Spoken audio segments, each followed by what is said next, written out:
आज हम बात करने वाले हैं एक ऐसी कंपनी के बारे में जो सीमेंट तक महदूद नहीं रही, बल्कि अब ट्रैक्टर्स और ऑटो इंडस्ट्री में भी कदम रख रही है। जी हाँ, ठट्टा सीमेंट कंपनी लिमिटेड एक नए सफ़र पर निकल चुकी है।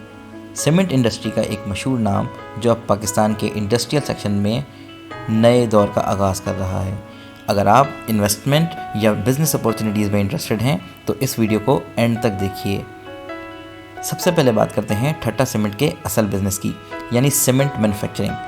कंपनी ने पिछले साल अपने डिस्पैचेस में 12.28% का ग्रोथ दिखाया और सेल रेवेन्यू 23.23% से बढ़ गया।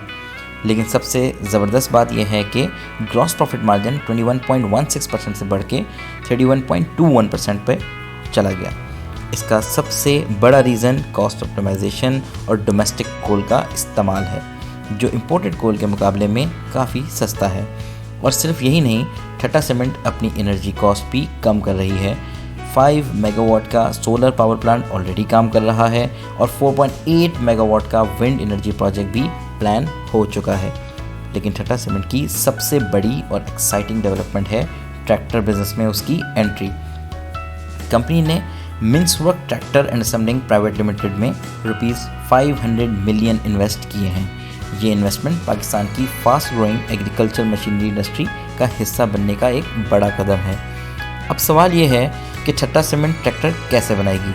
कंपनी ने प्लान दिया है कि 2025 में पहले 4500 कम्प्लीटली बिल्ट यूनिट इंपोर्ट करेगी, उसके बाद सेमी नॉकडाउन यूनिट और फिर completely knockdown units assembly system पर शिफ्ट करेगी। ये स्ट्रेटजी ठट्टा सीमेंट को ग्रेजुअली कॉस्ट एफिशिएंट बनाएगी और लॉन्ग टर्म प्रॉफिट्स को मैक्सिमाइज करेगी। आने वाले कुछ सालों में हम देखेंगे कि ट्रैक्टर बिजनेस ठट्टा सीमेंट के सीमेंट बिजनेस से भी बड़ा रेवेन्यू जनरेट करेगा। और यहाँ तक बात ख़त्म नहीं होती।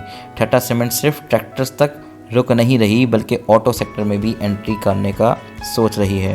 पाकिस्तान में कमर्शियल और पैसेंजर व्हीकल्स की डिमांड डे बाय डे बढ़ रही है और ठट्टा सीमेंट इस मौके का फ़ायदा उठाना चाहती है। इंडस्ट्रियल ऑपरेशंस और हैवी मशीनरी का एक्सपीरियंस यूज़ करते हुए कंपनी या तो खुद ऑटोमोबाइल मैन्युफैक्चरिंग शुरू करेगी या किसी इंटरनेशनल प्लेयर के साथ स्ट्रेटेजिक पार्टनरशिप करेगी। तो क्या ठट्टा सीमेंट की डाइवर्सिफिकेशन एक सही फैसला है? कंपनी की स्ट्रैटेजी बहुत सॉलिड है। इंटरेस्ट रेट्स कम हो रहे हैं, इकोनॉमिक स्टेबिलिटी इंप्रूव हो रही है और गवर्नमेंट भी इंडस्ट्रियल ग्रोथ को सपोर्ट कर रही है। और सबसे मज़े की बात, ठट्टा सीमेंट का CE सर्टिफिकेशन भी अप्रूव हो चुका है, जो कंपनी को यूरोप तक अपना सीमेंट एक्सपोर्ट करने का मौका देगा। यानी इंटरनेशनल लेवल पर ठट्टा सीमेंट अपना नाम अच्छा खासा बढ़ा सकता है। अगर आपको ये वीडियो पसंद आई तो लाइक और शेयर ज़रूर करें। आपका क्या ख्याल है, ठट्टा सीमेंट की डाइवर्सिफिकेशन स्ट्रेटजी सही है या नहीं? क्या ये पाकिस्तान की नेक्स्ट बिग इंडस्ट्रियल कंपनी बन सकती है? कमेंट्स में अपनी राय ज़रूर दें। और अगर आप और भी फाइनेंशियल और बिजनेस इनसाइट्स चाहते हैं तो चैनल को सब्सक्राइब करें और बेल आइकन दबा दें।